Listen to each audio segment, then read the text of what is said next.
ಎಲ್ರಿಗೂ ನಮಸ್ಕಾರ ರೀ.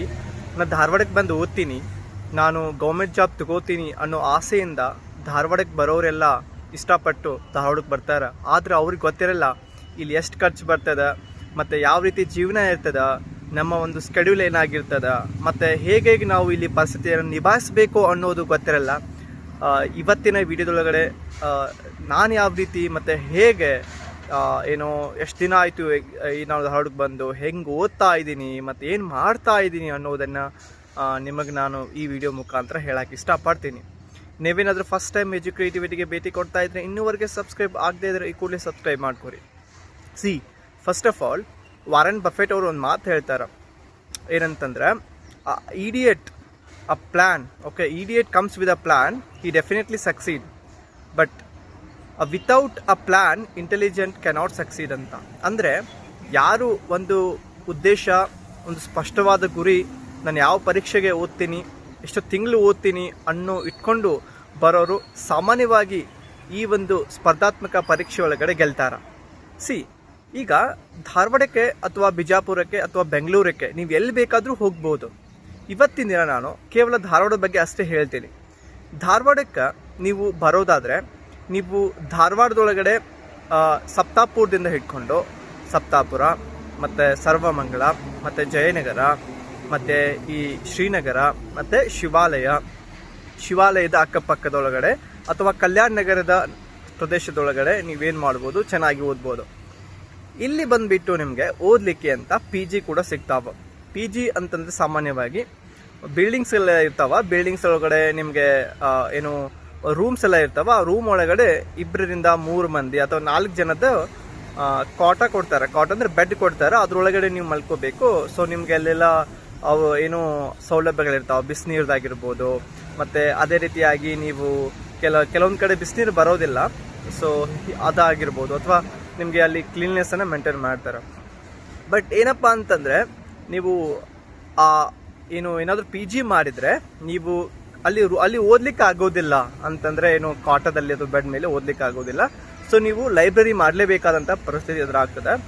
ಸೊ ಹೀಗಾಗಿ ಮತ್ತೆ ಲೈಬ್ರರಿಗೆ 700 ರೂಪಾಯಿಂದ 750 ಹಿಂಗೆ ಕೊಡಬೇಕಾಗತ್ತೆ. ಪಿ ಜಿ ಬಂದುಬಿಟ್ಟು ಸಾಮಾನ್ಯವಾಗಿ 1500ದಿಂದ 1500ದಿಂದ 1700ವರೆಗೆ ಕೂಡ ಅದಾವ. ಕೆಲವೊಂದಿಷ್ಟು ಕಡೆ 1ರಿಂದ 200 ಅಥವಾ 150 ರೂಪಾಯಿ 100 ರೂಪಾಯಿ ಹೆಚ್ಚು ಕಡಿಮೆ ಆಗ್ಬೋದು. ಬಟ್ ಅಷ್ಟಂತೆ ಸಾಮಾನ್ಯವಾಗಿದೆ.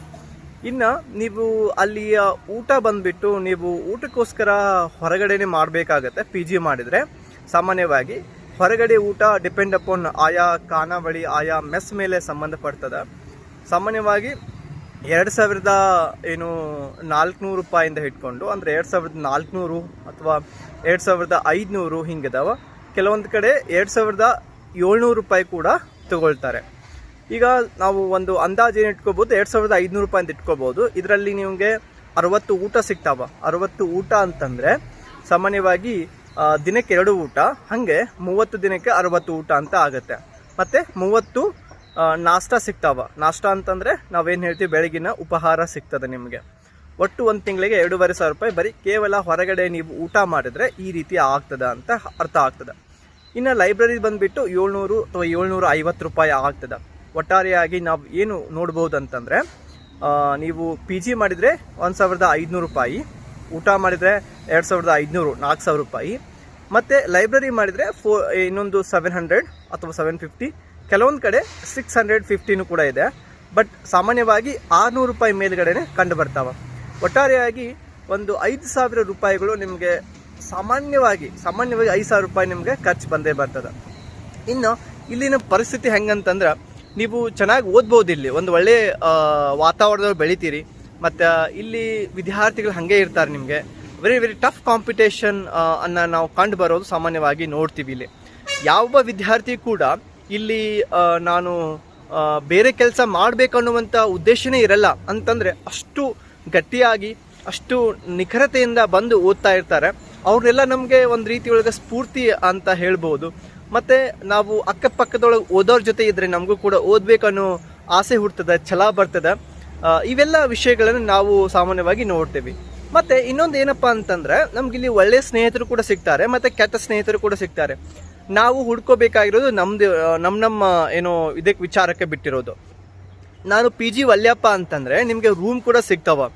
ರೂಮ್ ಅಂತಂದರೆ ಒಂದು ರೂಮಲ್ಲಿ ನೀವು ನಿಮ್ಮ ಗೆಳೆಯರ ಜೊತೆ 2 ಅಥವಾ 3 ಮಂದಿ ಇದ್ದರೆ ನಿಮಗೆ ಕಡಿಮೆ ಖರ್ಚಿನೊಳಗೆ ರೂಮಲ್ಲಿ ಇರಬಹುದು. ಅಲ್ಲಿ ನಿಮಗೇನು ಕಾಟ ಅಥವಾ ಬೆಡ್ ಏನು ಸಿಗೋದಿಲ್ಲ. ನೀವು ಅಲ್ಲಿ ಸಾಮಾನ್ಯವಾಗಿ ಏನು ಮಾಡ್ಬೋದು, ನೀವೇ ಅಡುಗೆ ಮಾಡ್ಕೊಂಡು ಊಟ ಮಾಡ್ಬೋದು. ನೋಡಿ, ಅಡುಗೆ ಮಾಡ್ಕೊಂಡು ಮತ್ತು ನೀವು ಊಟ ಮಾಡೋದು ನಿಮಗೂ ಕೂಡ ಒಂದು ಖರ್ಚು ಉಳಿತಾಯ ಆಗುತ್ತೆ. ಬಟ್ ಇನ್ನೊಂದು ಕಡೆ ಏನಾಗುತ್ತೆ ಅಂತ ಸ್ವಲ್ಪ ಸಮಯ ಕೂಡ ಏನು ನೀವು ಕಳಿಬೇಕಾಗತ್ತೆ ಅಲ್ಲಿ ಅಂತಂದರೆ ಅಡುಗೆ ಮಾಡಲಿಕ್ಕೆ. ಈಗ 2 ಮತ್ತು 3 ಮಂದಿ ನೀವು ಅಡುಗೆ ಮಾಡ್ಕೊಳ್ತೀರಿ ಅಂತಂದರೆ ಅದು ಬೆಟರ್. ಒಬ್ಬನೇ ನಾನು ಅಡುಗೆ ಮಾಡ್ಕೊಳ್ತೀನಿ ಅಂತಂದರೆ ಮಾಡಬಹುದು, ಬಟ್ ಪ್ರತಿ ಸಲ ನೀವೇ ಮಾಡಬೇಕಾದಂಥ ಪರಿಸ್ಥಿತಿ ಬಂದಾಗ ಕಷ್ಟ ಆಗ್ತದೆ. ಕೆಲವೊಂದು ಸಲ ಎಕ್ಸಾಮ್ ಸಮೀಪ ಇದ್ದಾಗ ನೀವು ಮೆಸ್ ಮಾಡೋದು ಒಳ್ಳೆಯದು, ಅಂದರೆ ಹೊರಗೆ ಊಟ ಮಾಡೋದು ಒಳ್ಳೆಯದು. ರೂಮಲ್ಲಿ ನೀವು ಏನು ಎಕ್ಸಾಮ್ಸ್ ಇಲ್ಲ ನನಗೆ ಅಂತಂದಾಗ ರೂಮಲ್ಲಿ ಅಡುಗೆ ಮಾಡ್ಕೋದು ಬೆಟರ್. ಬಟ್ PGಯಲ್ಲಿ ಅಡುಗೆ ಮಾಡ್ಕೊಳ್ಳಿಕ್ಕೆ ಆಗೋದಿಲ್ಲ, ಇದು ನಿಮಗೆ ಗೊತ್ತಿರಲಿ. ಈಗ ನಾನು ರೂಮಲ್ಲೇ ಅಡುಗೆ ಮಾಡ್ಕೊಳ್ತೀನಿ ಅಂತಂದರೆ ನಿಮಗೆ ಬಹಳ ಕಡಿಮೆ ಖರ್ಚು ಬರ್ತದೆ. ಎಷ್ಟು ಕಡಿಮೆ ಖರ್ಚು ಅಂತಂದರೆ, ನೀವು ಹೊರಗಡೆ ಮೆಸ್ ಮಾಡಿದರೆ 2500 ಅಂತ ಒಬ್ಬರಿಗೆ ನೀವು ಖರ್ಚು ಮಾಡಿದರೆ, ನೀವು ರೂಮಲ್ಲಿನೇ 3 ಮಂದಿ ಕೂಡಿ ಏನಾದರೂ 3 ಮಂದಿ 4 ಮಂದಿ ಕೂಡಿ ಅಡುಗೆ ಮಾಡ್ಕೊಂಡ್ರೆ ತಿಂಗಳಿಗೆ ನಿಮಗೆ ಅಂತ್ಯಂತ ಕಡಿಮೆ ಅಂತಂದರೆ 1,000 ರೂಪಾಯಿ ಹಿಂಗೆ ಅಂದ್ರೆ ಒಳಗಡೆನೆ ಬರ್ತದೆ. 1,500 1,000 ರೂಪಾಯಿ ಒಳಗಡೆ ಬರ್ತದೆ. ಎಲ್ಲ ಏನಂತಂದರೆ ನೀವು ಹೊರಗಡೆ ಮೆಸ್ ಮಾಡಿದರೆ 2,500ದಿಂದ 3,000 ಕೊಟ್ಟರೆ, ಇಲ್ಲಿ ರೂಮಲ್ಲಿ ಮಾಡಿದರೆ 1,000 ರೂಪಾಯಿಂದ ಹಿಡ್ಕೊಂಡು 1,500 ರೂಪಾಯಿ ನಿಮ್ಗೆ ಉಳಿತಾಯ ಆಗ್ತದೆ ಅಡುಗೆ ಒಳಗಡೆ. ಸೊ ಹಿಂಗಿರ್ತದೆ. ಮತ್ತು ನೀವು ನೋಟ್ಸ್ಗಂತ ಮತ್ತು ನೀವು ಬೇರೆ ಬೇರೆ ಕ್ಲಾಸಿಗಂತ ಮತ್ತು ಟೆಸ್ಟ್ ಸೀರೀಸ್ಗಂತ ಏನಾದರೂ ನೋಡೋದಾದರೆ ನಿಮಗೆ ಇಲ್ಲಿ ಮತ್ತೆ ಸ್ವಲ್ಪ ದುಡ್ಡು ಕೊಡಬೇಕಾದಂಥ ಪರಿಸ್ಥಿತಿ ಎದುರಾಗ್ತದೆ. ಸೊ ಹೀಗಾಗಿ ನೀವು ಏನಂತಂದರೆ ಸಾಧ್ಯವಾದಷ್ಟು ಕಡಿಮೆ ಖರ್ಚು ಮಾಡಲಿಕ್ಕೆ ಇಷ್ಟಪಡಬೇಕು. ಸೆಕೆಂಡ್ ಒನ್ ಏನಂತಂದರೆ ನಿಮ್ಮ ಒಂದು ಆರೋಗ್ಯವನ್ನು ಚೆನ್ನಾಗಿ ಇಟ್ಕೋಬೇಕಾಗ್ತದೆ ಇಲ್ಲಿ. ಅಂದರೆ ಇಲ್ಲಿ ಸಂಜೆ ನೀವು ಚಹಾ ಕುಡಿಲಿಕ್ಕೆ ಹೋಗ್ಬೋದು, ಬೆಳಗ್ಗೆ ಕೂಡ ಕುಡಿಬೋದು. ಬಟ್ ನಾನೇನು ನಿಮ್ಗೆ ಸಜೆಸ್ಟ್ ಮಾಡ್ತೀನಿ ಅಂತಂದರೆ ಬೆಳಗ್ಗೆ ಚಹಾ ಕುಡಿಲಿಕ್ಕೆ ಹೋಗಬೇಡಿ. ನೀವೇನಾದರೂ ಚೆನ್ನಾಗಿ ನೀರು ಕುಡಿದು ಅಥವಾ ಏನಾದರೂ ನಾವು ರಾತ್ರಿ ತೋಯಿಸಿದಂಥ ಅಥವಾ ನೆನೆ ಇಟ್ಟಂತಹ ಕಡಲೆಕಾಳು ಅಥವಾ ಹೆಸರು ಕಾಳನ್ನು ತಿಂದು ಈ ರೀತಿ ಮಾಡಿದರೆ ಚೆನ್ನಾಗಿರ್ತದೆ. ಇನ್ನು ಅದು ಬಿಟ್ಟು ನಾವು ಸಂಜೆ ಕುಡಿತೀವಿ ಅಂದರೆ ಕುಡಿಬೋದು, ಬಟ್ ಎವ್ರಿ ಡೇ ಕುಡಿಯೋದು ಬಹಳ ಏನಂತಂದರೆ ನಿಮಗೆ ದೇಹಕ್ಕೆ ಕೂಡ ಒಂದು ರೀತಿ ಒಳಗಡೆ ಅದು ಸರಿಯಲ್ಲ. ಬಟ್ ನಿಮ್ಮ ಸ್ನೇಹಿತರ ಜೊತೆ ನೀವು ಯಾವಾಗಾದರೂ ಒಂದ್ಸಲ ಕುಡಿದ್ರೆ ನಿಮಗೆ ಒಂದು ಒಳ್ಳೆ ಆಹ್ಲಾದಕರವಾದಂತಹ ಮತ್ತು ನಿಮ್ಮಷ್ಟಕ್ಕೆ ನೀವೇ ಖುಷಿಯಾಗುವಂಥ ವಿಚಾರ ನಿಮಗೆ ಸಿಗ್ತದೆ. ಇದು ಬಿಟ್ಟು ನೀವು ಇಲ್ಲಿ ಏನು ಸಪ್ತಾಪುರ್, ಶ್ರೀನಗರ, ಸಪ್ತಾಪುರ್ ಕಡೆ ಏನಾಗುತ್ತೆ ಅಂತಂದರೆ ಬಹಳಷ್ಟು ರೂಮ್ಸ್ಗಳು ಕಿರಿದಾಗಿದ್ದಾವೆ ಮತ್ತು ಅಲ್ಲಿ ಬಹಳಷ್ಟು ಜನ ಕಿಕ್ಕಿರಿದು ಇದ್ದಾರೆ. ಅಂದರೆ ಭಾಳ ಜನ ಅಲ್ಲೇ ಇದ್ದಾರೆ. ಸಪ್ತಾಪುರ ಮತ್ತು ಜಯನಗರ, ಸರ್ವಮಂಗಳ ಶಿವಾಲಯದಿಂದ ಹಿಡ್ಕೊಂಡು ಏನು ಮುಂದ್ಗಡೆ ಒಂದು 150-200 ಮೀಟರ್ ಏನಿದೆ, ಈ ಒಂದು ಸಮೀಪದೊಳಗಡೆ ಸ್ಪರ್ಧಾರ್ಥಿಗಳು ಅದಾರ. ಆದರೆ ಅಷ್ಟು ಕಿಕ್ಕಿರಿದಂಥ ಜನದಟ್ಟಣೆ ಕಂಡು ಬರೋದಿಲ್ಲ. ಆದರೂ ಕೂಡ ಎಲ್ಲ ಕಡೆ ಇದಾರ, ನಾನು ಎಲ್ಲ ಕಡೆ ಇಲ್ಲ ಅಂತಲ್ಲ, ಚೆನ್ನಾಗಿದೆ. ಕಲ್ಯಾಣ ನಗರದಲ್ಲಿ ರೂಮ್ ಮಾಡೋರು ಕೂಡ ಮಾಡಬಹುದು, ಅಲ್ಲಿ ಕೂಡ ಚೆನ್ನಾಗಿ ರೂಮ್ ಫೆಸಿಲಿಟೀಸ್ ಅದಾವ. ಅಂದರೆ ಧಾರವಾಡದಲ್ಲಿ ಎಲ್ಲ ಕಡೆನೂ ಅದಾವ, ರೂಮ್ ಫೆಸಿಲಿಟಿ ಚೆನ್ನಾಗಿ ಅದಾವ, ನಾವು ದುಡ್ಡು ಕೊಟ್ಟಂಗೆ ಸಿಗ್ತಾವ. ಮತ್ತು ಇನ್ನೊಂದೇನಂತಂದರೆ ವಾತಾವರಣ ಬಹಳ ಇಂಪಾರ್ಟೆಂಟ್ ಆಗುತ್ತೆ. ನಾವು ಲೈಬ್ರರಿ ಮಾಡಿದರೆ ಚೆನ್ನಾಗಿ ಎಫೆಕ್ಟಿವ್ ಆಗಿ ಸ್ಟಡಿ ಮಾಡ್ಬೋದು. ರೂಮಲ್ಲೇ ಮಾಡಿದರೆ ನೋ ಇಶ್ಯೂಸ್. ಬಟ್ ನೀವು ಒಬ್ಬರೇ ಇದ್ದರೆ, ಅಂದರೆ ನನ್ನ ರೂಮಲ್ಲಿ ನಾನು ಒಬ್ಬನೇ ಅದ್ದೀನಿ, ನಾನೇ ಅಲ್ಲಿ ಆ ರೂಮ್ಗೆ ಬಾಸ್ ಅನ್ನೋದಾದರೆ ಮಾತ್ರ ಮಾಡಿ ರೂಮಲ್ಲಿ. ಇಲ್ಲ ಅಂತಂದರೆ 2-3 ಮಂದಿ ಇಟ್ಕೊಂಡು ರೂಮಲ್ಲಿ ನಾನು ಸ್ಟಡಿ ಮಾಡ್ತೀನಿ ಅಂತಂದರೆ ಕಷ್ಟ ಆಗುತ್ತೆ. ಯಾಕಂದರೆ ರೂಮಲ್ಲಿ ಅವ್ರಿಗೆ ಮಾತಾಡುವಂಥ ಪರಿಸ್ಥಿತಿ ಎದುರಾಗ್ತದೆ. ಅವ್ರು ಯಾರ ಜೊತೆ ಮಾತಾಡಬೇಕಾಗತ್ತೆ, ಮತ್ತು ಅವ್ರು ನಿಮ್ಮ ಜೊತೆ ಮಾತಾಡ್ತಾರೆ, ನಿಮ್ಮ ಸ್ನೇಹಿತರೆಲ್ಲ ಹೇಳ್ತಾ ಇರೋದು. ಸೊ ಅದಕ್ಕೆ ಬೆಟರ್ ನೀವು ಲೈಬ್ರರಿ ಮಾಡಿದರೆ ಚೆನ್ನಾಗಿರ್ತದೆ. ಬಟ್ ಲೈಬ್ರರಿ ಕೂಡ ಏನಿದೆ ಅಂದರೆ ಲೈಬ್ರರಿ ಫೆಸಿಲಿಟೀಸ್ ಕೂಡ ಚೆನ್ನಾಗಿ ಸಿಗ್ತಾವೆ. ಅಲ್ಲಿ ಕ್ಯಾಬಿನ್ ಇರ್ತಾವ. ಅಂದರೆ ನಿಮ್ಮದೇ ಆದಂಥ ಒಂದು ಕ್ಯಾಬಿನಲ್ಲಿ ನೀವು ಅಲ್ಲೇ ಬುಕ್ಸ್ ಇಟ್ಕೋಬೋದು, ಚೆನ್ನಾಗಿ ಓದ್ಬೋದು. 24/7 ಲೈಬ್ರರೀಸ್ ಇರ್ತಾವ, ವೈಫೈ ಫೆಸಿಲಿಟಿ ಇರ್ತದೆ, ಮತ್ತು ಕ್ಲೀನ್ ಡ್ರಿಂಕಿಂಗ್ ವಾಟರ್ ಫೆಸಿಲಿಟಿ ಎಲ್ಲ ಇರ್ತಾವ. ನೀವು ಒಂದ್ಸಲ ಲೈಬ್ರರಿಗೆ ನೀವೇನು ಹಚ್ಚುವಾಗ ಅಲ್ಲಿ ಕೇಳಿ ನೋಡಿ ಕುಂತು 1 ತಾಸು 2 ತಾಸು ಕುಂತು ನೋಡಿ ನೀವು ಅಲ್ಲಿ ಅಡ್ಮಿಷನ್ ತಗೋಬೋದು.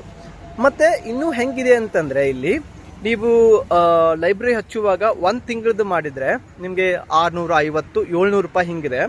2 ತಿಂಗಳದ್ದು ಒಮ್ಮೆಲೇನೆ ಮಾಡಿದರೆ ಮತ್ತೆ 100 ರೂಪಾಯಿ ನಿಮಗೆ ಕಡಿಮೆ ಆಗುವಂತಹ ಕೆಲವೊಂದು ಕಡೆ ಇದಾವ. ಬಟ್ ಮೊದಲು ನೀವು 1 ತಿಂಗಳು ಕುಂತು ನಿಂತು ನೋಡಿದರೆ ನೀವು ಆಮೇಲೆ ಒಮ್ಗಿಲೇನೆ 2 ತಿಂಗಳದ್ದು ಮಾಡ್ಬೋದು, ಇದು ನಿಮಗೆ ಗೊತ್ತಿರಲಿ.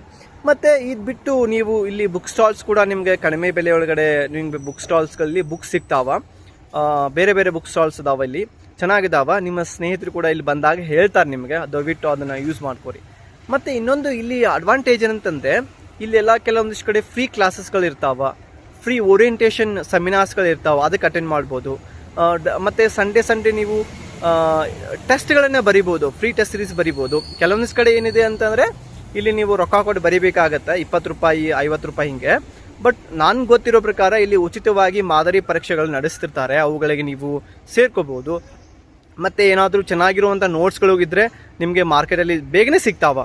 ಬಿಕಾಸ್ ಯಾಕಂದರೆ ನೀವು ಅಂಥ ಒಂದು ವಾತಾವರಣದಲ್ಲಿ ಇರೋದ್ರಿಂದ, ನಿಮ್ಮ ಸ್ನೇಹಿತರು ಕೂಡ ಅದನ್ನೇ ನೋಡ್ತಾ ಇರೋದ್ರಿಂದ, ಓದ್ತಾ ಇರೋದ್ರಿಂದ, ಸೊ ನಿಮಗೆ ಅದು ಹೆಲ್ಪ್ ಆಗುತ್ತೆ. ದಯವಿಟ್ಟು ನೀವು ಇದನ್ನು ಸದುಪಯೋಗ ಪಡಿಸ್ಕೊಳ್ಬೋದು.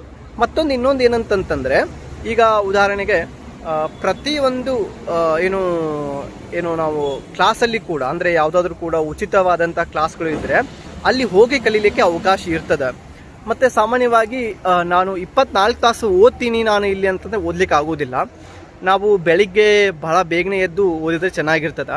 ಕೆಲವೊಬ್ಬರು ನೈಟ್ ಅವರ್ಸಲ್ಲಿ ಓದ್ತಿರ್ತಾರೆ, ಅದು ಅವ್ರವ್ರಿಗೆ ಸಂಬಂಧಪಟ್ಟಂಥ ವಿಷಯ.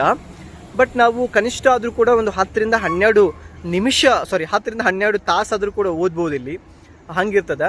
ಮತ್ತು ಇಲ್ಲಿ ಇನ್ನೊಂದು ಒಳ್ಳೆ ವಿಚಾರ ಏನಂತಂದರೆ, ನಿಮ್ಮ ಮನೆಯಲ್ಲಿದ್ದರೆ ನೂರಾರು ಸಮಸ್ಯೆಗಳು ನಿಮ್ಗೆ ತಲೆಯಾಗಿ ಬರ್ತಾವ. ಬಟ್ ಇಲ್ಲಿ ನೀವು ದೂರ ಇದ್ದರೆ ಏನಾಗಲ್ಲ, ಆ ಸಮಸ್ಯೆಗಳು ಮತ್ತು ಅಲ್ಲಿ ನಾನು ಸ್ನೇಹಿತರನ್ನು ನಂಗೆ ಕಾಡಿಸ್ತಾರೆ, ಬರ್ತಾರೆ, ಅವ್ರ ಜೋಡಿ ಮಾತಾಡ್ತಾರೆ, ಆ ಒಂದು ಮೈಂಡ್ಸೆಟ್ಟಿಂದ ನೀವು ಹೊರಗೆ ಬರ್ತೀರಿ. ಏನು ಅಂತಂದರೆ, ನೀವು ಒಂದು ರೀತಿ ಒಳಗಡೆ ನಿಮ್ಮ ಸುತ್ತಮುತ್ತ ಎಲ್ಲರೂ ಕೂಡ ಹೆಂಗಂದರೆ ವೀರರು ಶೂರರು ಅದಾರ ಅಂತಂದರೆ ನೀವು ಕೂಡ ಹಾಗೆ ಹಾಕೀರಿ. ನಿಮ್ಮ ಸುತ್ತಮುತ್ತ ಯಾರೂ ಆ ರೀತಿ ಇಲ್ಲ ಅಂತಂದರೆ ನೀವು ಹಾಗೆ ಹಾಕೀರಿ. ಸೊ ಅದಕ್ಕೆ ನಿಮ್ಮ ಎನ್ವಿರಾನ್ಮೆಂಟು ನಿಮ್ಮ ಮೇಲೆ ಭಾಳಷ್ಟು ಪರಿಣಾಮ ಬೀರ್ತದೆ. ನೀವು ಎಲ್ಲಿ ಓದ್ತಾ ಇದ್ದೀರಿ ಅನ್ನೋದು ಕೂಡ ಸ್ವಲ್ಪ ಮ್ಯಾಟರ್ ಆಗ್ತದೆ. ಬಟ್ ಎಲ್ರಿಗೂ ಕೂಡ ಅಲ್ಲ. ಈಗ ನೀವು ಸ್ಟ್ರಾಂಗ್ ಮೋಟಿವೇಶನಿಂದ ಬಂದಿದ್ರೆ ನಿಮಗೆ ಇಲ್ಲಿ ಸಕ್ಸಸ್ ಸಿಗ್ತದೆ ಬೇಗನೆ. ಇಲ್ಲ ಸರ್, ನಾನು ಜಸ್ಟ್ ಒಂದು ಅಟೆಂಡ್ ಮಾಡಲಿಕ್ಕೆ ಬರ್ತೀನಿ ಅಂತ ದಯವಿಟ್ಟು ನೀವು ಅಟೆಂಡ್ ಮಾಡಲಿಕ್ಕೆ ಅಂತ ಬರೋಕ್ಕೆ ಹೋಗಬೇಡ್ರಿ. ನಾನು ಮಾಡೇ ತೀರ್ತೀನಿ ಅನ್ನೋದಾದರೆ ದಯವಿಟ್ಟು ಬರ್ರಿ, ಎಕ್ಸಾಮ್ಸನ್ನು ಬರೀರಿ, ಚೆನ್ನಾಗಿ ಅವಕಾಶಗಳೆಲ್ಲ ಅದಾವ. ಆದರೆ ನೀವು ನಾನು ಮನೆಯಲ್ಲಿ ಕೂಡ ಕುಂತು ಓದ್ತೀನಿ ಅಂತಂದರೆ ಅದು ನಿಮ್ಮ ಇದ್ರ ಮೇಲೆ ಬಿಟ್ಟಿರೋದು. ಬಟ್ ಇಲ್ಲಿ ವಾತಾವರಣ ಸಿಗೋದಿಲ್ಲ ಅಷ್ಟೇ. ಅಲ್ಲಿ ನೀವು ಮನೆಯಲ್ಲಿ ಕುಂತು ಓದಬೇಕಾಗತ್ತೆ. ನಿಮ್ಮ ಮನೆಯೊಳಗಡೆ ನಿಮಗೆ ಏನು ಮಾಡಬಾರ್ದು, ಸಮಸ್ಯೆ ಮಾಡಬಾರ್ದು ಓದೋಕತ್ತಾಗ. ಆಮೇಲೆ ನಿಮ್ಮನ್ನು ಅವರು ಕರಿಬಾರ್ದು ಯಾವುದೇ ಕಾರಣಕ್ಕೂ ಕೂಡ. ಮತ್ತು ನೀವು ಕೂಡ ಅಲ್ಲಿ ನೀವು ಹೆಂಗಂದರೆ ಇಂಟರ್ನಲ್ ಮೋಟಿವೇಶನ್ ಇರಬೇಕು ನಿಮಗೆ, ಒಳಗಡೆನಿಂದ ಬರಬೇಕದು. ಅಭಿಪ್ರೇರಣೆ ಏನಂತಾರಲ್ಲ ಹಾಗೆ. ಇಲ್ಲಿ ನಿಮಗೆ ಸಾಮಾನ್ಯವಾಗಿ ಸಿಗ್ತದೆ, ಹೊರಗಡೆನ ಸಿಗ್ತದೆ, ನಿಮ್ಮ ಸ್ನೇಹಿತರು ಕೂಡ ಕೊಡ್ತಾರೆ. ಬಟ್ ಕೊನೆಯದಾಗಿ ನಾನು ಏನು ಹೇಳ್ತೀನಿ ಅಂತಂದರೆ, ಎಲ್ಲವೂ ಕೂಡ ನೀವು ಯಾವ ರೀತಿ ನಿರ್ಧಾರ ತಗೊಳ್ತೀರಿ ಅದ್ರ ಮೇಲೆ ಹೋಗುತ್ತೆ. ನೋಡಿ, ಇಲ್ಲಿ ಯಾವುದು ಒಳ್ಳೆಯದು ಅಂತ ಇದೆಯಲ್ಲ, ಅಲ್ಲಿ ಸ್ವಲ್ಪ ಕೆಟ್ಟದ್ದು ಇದ್ದೇ ಇರ್ತದೆ. ಎಲ್ಲ ಕಡೆ ಇರ್ತದೆ. ಇದು ನಾನು ಒಂದು ಕಡೆ ಅಂತ ಹೇಳ್ತಾ ಇಲ್ಲ, ಎಲ್ಲ ಕಡೆ ಇರ್ತದೆ, ಎಲ್ಲ ರಂಗದಲ್ಲಿ ಕೂಡ ಇರ್ತದೆ, ಎಲ್ಲ ವಿಷಯದಲ್ಲಿ ಕೂಡ ಇರ್ತದೆ. ಬಟ್ ಅದನ್ನು ನಾವು ಸ್ವೀಕರಿಸುವಂಥ ಮನೋಭಾವನೆ, ನೋಡುವಂಥ ದೃಷ್ಟಿಕೋನ ಸರಿ ಇದ್ದರೆ ನಾವು ಎಲ್ಲಿ ಕೂಡ ಆದರೂ ಕೂಡ ದಾಟಿ ಚೆನ್ನಾಗಿ ಓದಿ ಜೀವನದೊಳಗೆ ಮುಂದೆ ಬರ್ಬೋದು. ಸೊ ಇದನ್ನು ನೀವು ಅರ್ಥ ಮಾಡ್ಕೊಳ್ತೀರಿ. ಇದೇ ರೀತಿಯೇ ನಿಮಗೆ ಬೇರೆ ಬೇರೆ ಯಾವ್ಯಾವುದು ವಿಷಯಕ್ಕೆ ಸಂಬಂಧಪಟ್ಟಂಗೆ ಹೆಂಗೆ ನಮ್ಮ ಜೀವನ ಇಲ್ಲೇ ಇರ್ತದೆ, ಮತ್ತು ಹೆಂಗೆ ನಾವು ಈ ಕಾಂಪಿಟೇಟಿವ್ ಫೀಲ್ಡಲ್ಲಿ ಸಕ್ಸಸ್ ಹೆಂಗೆ ಸಾಧಿಸಬೇಕು, ಇದಕ್ಕೆ ಸಂಬಂಧಪಟ್ಟಂಥ ಬೇರೆ ಬೇರೆ ವಿಷಯಗಳ ಬಗ್ಗೆ ನಿಮ್ಗೆ ತಿಳ್ಕೊಳ್ಳುವಂಥ ಆಸಕ್ತಿ ಇದ್ದರೆ ಈ ಕೆಳಗಿನ ಕಮೆಂಟ್ ಬಾಕ್ಸಲ್ಲಿ ಕಮೆಂಟ್ ಮಾಡಿರಿ. ನಾನು ಅದ್ರ ಬಗ್ಗೆ ಮತ್ತೊಂದು ವಿಡಿಯೋ ಮಾಡ್ತೀನಿ. ನಮಸ್ಕಾರ.